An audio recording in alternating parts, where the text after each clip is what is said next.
जो बोया है वो काटना तो पड़ेगा। हेलो एवरीवन, कैसे हैं आप सब? उम्मीद करता हूँ कि सब बढ़िया होंगे।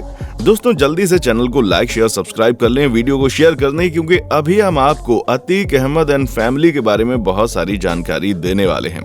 पूरी डिटेल नॉलेज आपको यहाँ पर मिलेगी, तो दूर कहीं मत जाइए, पूरी वीडियो को जरूर देखिएगा। आपको बता दूं, अतीक अहमद क्राइम रिकॉर्ड रहा है इनका, माफिया से राजनेता बने हैं। इनके नाम पर 1985 से लेकर अभी तक बताया जाता है कि 100 से ज्यादा मामले दर्ज थे। 50 मामलों में वो विचाराधीन भी हैं, 12 मामलों में वो बरी भी हो चुके थे।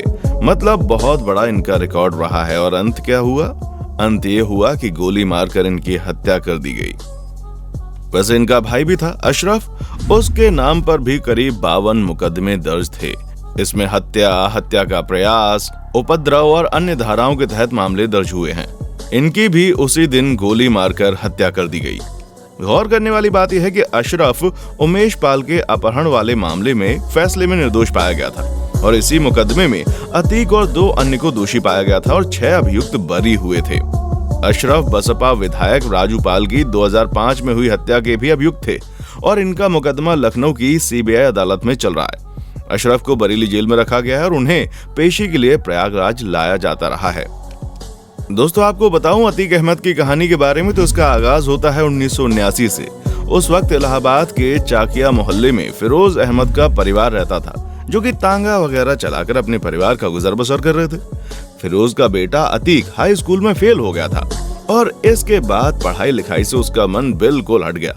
उसको लगा अमीर बनने का चस्का, इसलिए वो गलत धंधे में पड़ गया और रंगदारी वसूलने लगा। महज 17 साल की उम्र में उसके सिर हत्या का आरोप लग चुका था। उस समय पुराने शहर में चांद बाबा का दौर हुआ करता था। चांद बाबा एक बहुत बड़े गैंगस्टर थे। पुलिस और नेता दोनों में चांद बाबा का दबदबा था, लिहाजा अतीक अहमद को पुलिस और नेताओं का साथ मिला। लेकिन आगे चलकर अतीक अहमद चांद बाबा से भी ज्यादा खतरनाक साबित हुआ भाई। दोस्तों, मैं आपको बताऊं, साल था 1995, जब लखनऊ में हुआ एक गेस्ट हाउस कांड, जिसमें मायावती जी पर हमला किया गया। अब आप यहां से अंदाजा लगा लीजिए कि ये कितना बड़ा क्रिमिनल था।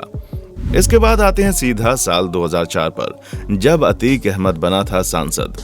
दरअसल इस हमले और हत्याकांड को समझने के लिए 19 साल हम पीछे चले जाते हैं। देश में आम चुनाव हो रहे थे। यूपी की फूलपुर लोकसभा सीट से बाहुबली नेता अतीक अहमद ने समाजवादी पार्टी के टिकट पर जीत हासिल कर ली। इससे पहले अतीक अहमद इलाहाबाद पश्चिम विधानसभा सीट से विधायक थे, लेकिन उनके सांसद बन जाने के बाद वो सीट खाली हो गई थी।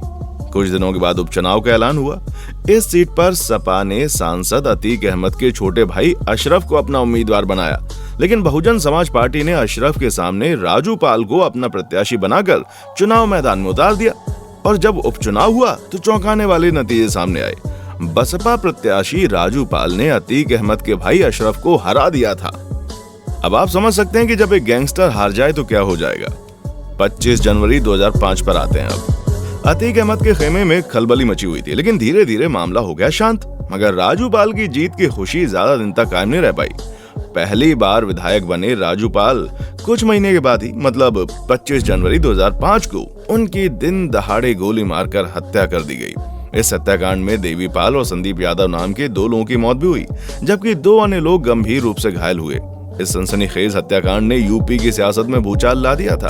इस सनसनीखेज हत्याकांड में सीधे तौर पर तत्कालीन सांसद अतीक अहमद और उनके भाई अशरफ का नाम सब लोगों ने सामने लाया। लोगों के आरोप थे कि इन्होंने ही ये सब किया है। चलो दोस्तों, ये तो हो गई 2 भाइयों के बीच की बात। अब मैं आपको बताने वाला हूँ इनके बेटे के कारनामे के बारे में। पुलिस ने शहर के चकिया, कसारी, मसारी और पीपल गांव इलाके में छापेमारी की थी। अतीक अहमद 2005 के बसपा विधायक राजू पाल हत्याकांड और इस साल फरवरी में हुए उमेश पाल हत्याकांड में आरोपी था। ठीक है, इससे पहले अतीक का बेटा असद 13 अप्रैल को झांसी में एक मुठभेड़ में मारा गया था। इसके साथ यूपी एसटीएफ ने शूटर गुलाम को भी मार गिराया था। पुलिस ने छापेमारी के दौरान कसारी मसारी इलाके में 2 पिस्टल, 58 कारतूस भी बरामद किए। इसके साथ ही एक पिस्टल विदेशी और एक इंडियन भी थी। अतीक अहमद के बेटे पर भी बहुत सारे क्राइम के चार्जेस थे। इनके ऊपर बहुत सारे आरोप भी थे और कहा जाता है कि इन्होंने बहुत कुछ गड़बड़ भी की थी। बहरहाल यूपी पुलिस ने इनको एनकाउंटर कर दिया। इसके बाद अतीक अहमद का हाल तो आपको पता ही है और उनके भाई का। इनको दिन दहाड़े गोली मारकर इनकी हत्या कर दी गई। बता दूं आपको कि कोर्ट, उसके बाद हॉस्पिटल में जांचें और फिर जेल, ये सारा प्रोसेस जो है लगातार चलता रहता है और काफी समय से चल भी रहा था। लेकिन शाम के वक्त जब अतीक अहमद को लेकर जाया जा रहा था, पूरी मीडिया सामने थी, पुलिस सामने थी, और जब वो मीडिया में कैमरा पर आकर कुछ बोलने ही वाले थे कि तभी किसी ने आकर उनको गोली मार दी। इंसान तो इस दुनिया से चला गया, दोनों भाई चले गए, पर सवाल बहुत सारे छोड़ गए।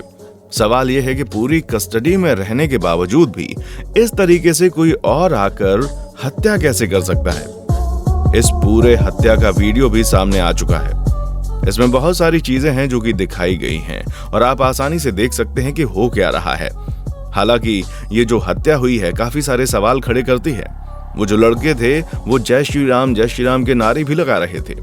वहीं मीडिया रिपोर्ट्स की माने तो मामला कुछ और ही है। सवाल ये भी उठाए जा रहे हैं कि ये जो लड़के थे ये कोई इतने बड़े गैंगस्टर तो नहीं थे और इनकी अतीक अहमद से कोई इतनी खास दुश्मनी तो नहीं थी, फिर इन्होंने आकर के यूं शूट क्यों कर दिया। इसके अलावा जब पूरी पुलिस वहां पर थी, इतनी मीडिया वहां पर थी, तो इनकी हिम्मत कैसे हो गई। क्योंकि अगर कत्ल करना होता, यूं मर्डर करना होता तो मीडिया के सामने तो नहीं होता। या फिर इतनी सारी पुलिस के रहते हुए भी कत्ल कैसे हुआ। अगर गोली किसी और को लग जाती तो, अगर गोली मान लीजिए किसी पत्रकार को लग जाती तो फिर रिस्पॉन्सिबल कौन होता। सवाल बहुत सारे हैं जो कि पीछे छूट गए हैं। अतीक के बेटे असद और गुलाम का अंतिम संस्कार शनिवार को ही प्रयागराज में हुआ था और अभी इन दोनों की भी हत्या हो गई। लोगों का कहना है कि ये जो फेक एनकाउंटर करने की प्रथा शुरू हुई है ये बहुत ही खतरनाक है, क्योंकि अगर ऐसा ही होता रहा तो फिर कोई भी कहीं भी किसी का भी एनकाउंटर कर सकता है। अगर सारी चीजें प्रक्रियाओं के तहत होंगी, न्यायपालिका है, ये लोकतंत्र है, यहाँ पर चीजें नीति अनुसार होनी चाहिए। समाज में न्याय ऐसा होना चाहिए जो सबके लिए एक मिसाल बने। अगर इस तरीके से हत्याएं होती रहीं तो हम एक बहुत ही गलत कल्चर को डेवलप कर बैठेंगे और ये ना तो हमारे लिए अच्छा होगा ना ही पूरे देश के लिए। बहुत सारे नेताओं के कुछ ऐसे ही मिलते जुलते ट्वीट्स भी हैं। आप चाहें तो असदुद्दीन ओवैसी का ट्वीट देख लीजिए या फिर आप अखिलेश यादव का ट्वीट देख लीजिए कि वो क्या कह रहे हैं इस मुद्दे पर। नेताओं ने तो अपनी बात कह ही दी है। आप इस मामले में क्या सोचते हैं? देखिए, जो आरोपी हैं या मैं कहूं जिन पर आरोप सिद्ध हुए हैं उनको न्यायपालिका ने दंड दिया है। वो इंसान अच्छे तो नहीं है, ये बात तो तय है, लेकिन इस तरीके से जो इनकाउंटर होते हैं उनके बारे में आपका क्या कहना है? जरूर हमें कमेंट करके बताइएगा। हमारे चैनल को लाइक, शेयर और सब्सक्राइब जरूर करें और ज्यादा से ज्यादा लोगों के साथ में ये वीडियो शेयर करें। अपनी राय हमें जरूर दें। अभी है वक्त जाने का, तो हम जा रहे हैं इस वादे के साथ कि जल्दी फिर होगी मुलाकात। आप खुश रहें, खुशियां बांटते रहें, जरूरतमंद लोगों की मदद करते रहें और देखते रहें आपका अपना चैनल सुपरहिट फैक्ट्स। देखने के लिए शुक्रिया।